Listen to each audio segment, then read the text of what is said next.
आज का बाइबल वचन नीति वचन 24:16। धर्मी चाहे 7 बार गिरे तो भी उठ खड़ा होता है, परंतु दुष्ट लोग विपत्ति में गिरकर पड़े ही रहते हैं।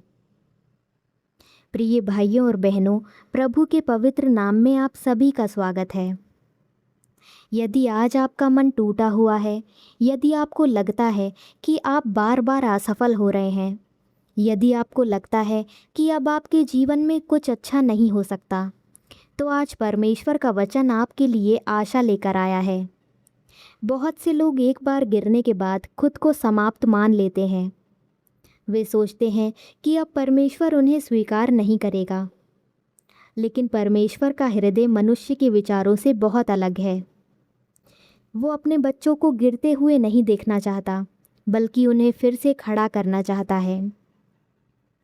आज का वचन हमें ये नहीं सिखाता कि एक धर्मी व्यक्ति कभी नहीं गिरता, बल्कि ये बताता है कि धर्मी और दुष्ट के बीच सबसे बड़ा अंतर ये है कि धर्मी व्यक्ति परमेश्वर पर भरोसा रखता है और उसकी सहायता से फिर खड़ा हो जाता है।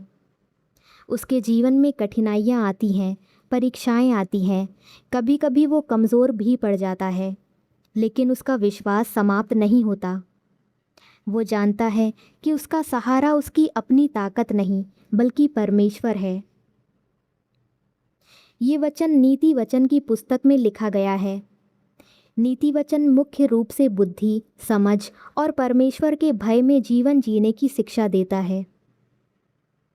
इन बातों के द्वारा परमेश्वर अपने लोगों को ये सिखाता है कि सही जीवन केवल अच्छी परिस्थितियों से नहीं बनता, बल्कि सही निर्णयों और परमेश्वर पर विश्वास से बनता है। इसलिए ये वचन केवल गिरने की बात नहीं करता, बल्कि उठने की भी बात करता है। यही इसकी सबसे बड़ी आशा है। जब बाइबल धर्मी व्यक्ति की बात करती है, तो उसका अर्थ ऐसा व्यक्ति नहीं है जो कभी गलती ना करे। धर्मी वो है जो परमेश्वर पर विश्वास रखता है, उसकी ओर लौटता है और उसके मार्ग पर चलना चाहता है। उसके जीवन में भी संघर्ष होते हैं। कभी वो निराश होता है, कभी लोगों से ठुकराया जाता है, कभी परिस्थितियाँ उसके विरुद्ध हो जाती हैं, लेकिन वो परमेश्वर को नहीं छोड़ता। बाइबल में हम ऐसे कई लोगों को देखते हैं जिनके जीवन में गिरने के बाद भी परमेश्वर ने उन्हें फिर से खड़ा किया। दाऊद ने गंभीर पाप किया, लेकिन उसने सच्चे मन से पश्चाताप किया और परमेश्वर के पास लौट आया। पतरस ने प्रभु यीशु का 3 बार इनकार किया, लेकिन यीशु ने उसे ठुकराया नहीं। बाद में वही पतरस साहस के साथ सुसमाचार का प्रचार करने लगा। इन उदाहरणों से हमें पता चलता है कि परमेश्वर उन लोगों को कभी नहीं छोड़ता जो टूटे हुए मन से उसके पास लौटते हैं। भजन संहिता में लिखा है कि परमेश्वर टूटे मन वालों के समीप रहता है और पिसे हुओं का उद्धार करता है। इसका अर्थ ये है कि जब हम अपनी कमज़ोरी को स्वीकार करके परमेश्वर के पास आते हैं, तब वो हमसे दूर नहीं भागता। वो हमें संभालता है, हमें नया साहस देता है और हमें फिर से आगे बढ़ने की शक्ति देता है। यशायाह की पुस्तक में परमेश्वर कहते हैं, मत डर, क्योंकि मैं तेरे संग हूँ। ये प्रतिज्ञा केवल अच्छे दिनों के लिए नहीं है, ये उन दिनों के लिए भी है जब हमें लगता है कि हम हार गए हैं। परमेश्वर हमारे साथ तब भी रहता है जब सब लोग हमारा साथ छोड़ देते हैं। उसकी उपस्थिति ही हमें फिर से खड़ा होने की शक्ति देती है। प्रभु यीशु ने भी कहा कि जो मेरे पास आता है उसे मैं कभी नहीं निकालूंगा। ये कितना बड़ा दिलासा है। यदि हम अपने पापों को स्वीकार करके उसके पास आते हैं, तो वो हमें अस्वीकार नहीं करता। वो हमें क्षमा करता है, हमें नया जीवन देता है और फिर से अपने मार्ग पर चलने की सामर्थ्य देता है। कई बार हमारी लड़ाई बाहर नहीं, बल्कि हमारे मन के अंदर होती है।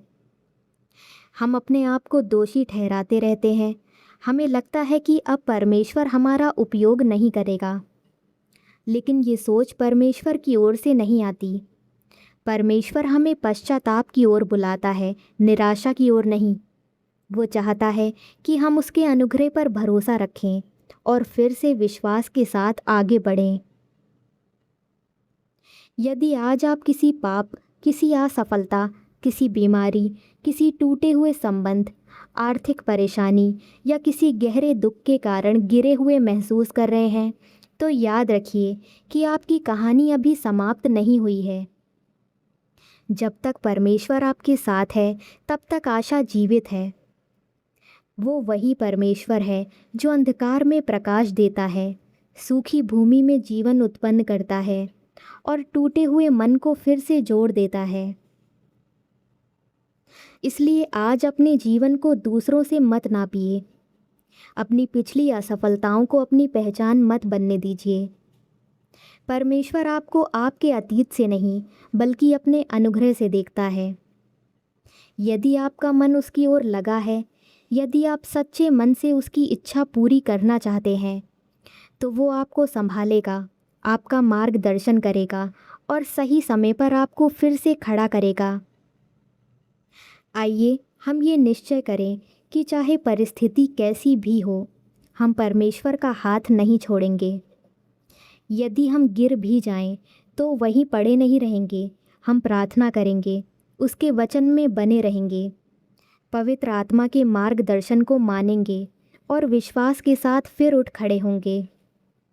क्योंकि हमारा भरोसा अपनी शक्ति पर नहीं, बल्कि उस जीवित परमेश्वर पर है जो कभी असफल नहीं होता। हे हमारे स्वर्गीय पिता, हम तेरे पवित्र नाम की स्तुति करते हैं। धन्यवाद कि आज तूने हमें अपने वचन के द्वारा फिर से आशा दी। आज हमने सीखा कि जो व्यक्ति तुझ पर भरोसा रखता है, वो गिरने के बाद भी तेरी सहायता से फिर उठ सकता है। प्रभु, ये वचन हमारे दिलों में गहराई से बस जाए। हे प्रेममय परमेश्वर, आज हम स्वीकार करते हैं कि कई बार हम जीवन की कठिनाइयों से हार जाते हैं। कभी पाप हमें गिरा देता है, कभी निराशा, कभी डर, कभी लोगों की बातें और कभी अपनी ही कमज़ोरियाँ। लेकिन आज हम तेरे पास आए हैं क्योंकि हमें विश्वास है कि तू हमें हमेशा उठाने वाला परमेश्वर है। प्रभु, जहाँ हमारा विश्वास कमज़ोर हो गया है, वहाँ हमें फिर से मजबूत कर। जहाँ हम हार मान चुके हैं, वहाँ हमें नई आशा दे। जहाँ हमने सोचा कि अब कुछ नहीं बदल सकता, वहाँ हमें याद दिला कि तेरे लिए कुछ भी असंभव नहीं है। हमें ऐसा मन दे जो हर परिस्थिति में तुझ पर भरोसा रखे।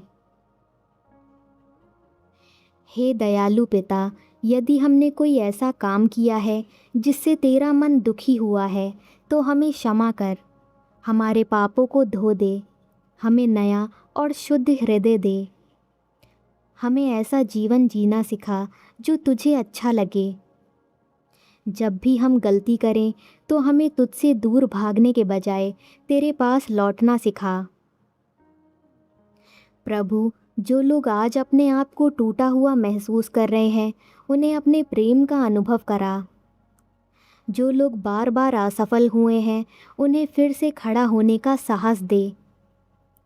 जो लोग सोचते हैं कि उनका जीवन खत्म हो गया है, उन्हें ये विश्वास दे कि तेरे साथ हमेशा एक नई शुरुआत संभव है। हे परमेश्वर, हमें ऐसा विश्वास दे कि चाहे कितनी भी कठिन परिस्थिति क्यों ना आए, हम तेरा हाथ कभी ना छोड़ें। हमें हर दिन तेरे वचन के अनुसार चलना सिखा। हमें पवित्र आत्मा के द्वारा मार्गदर्शन दे, ताकि हम गिरने से बचें, और यदि कभी गिर भी जाएं, तो तेरी सामर्थ्य से फिर उठकर तेरी महिमा के लिए जीवन जी सकें। हम अपने जीवन, अपने परिवार, अपने भविष्य और अपनी हर चिंता को तेरे हाथों में सौंपते हैं। हमें अंत तक विश्वास योग्य बनाए रख।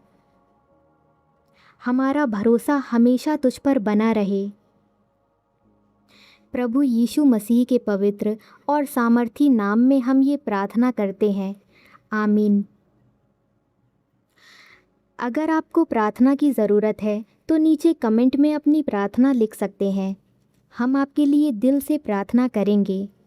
याद रहे, आप अकेले नहीं हैं, परमेश्वर हमेशा आपके साथ है।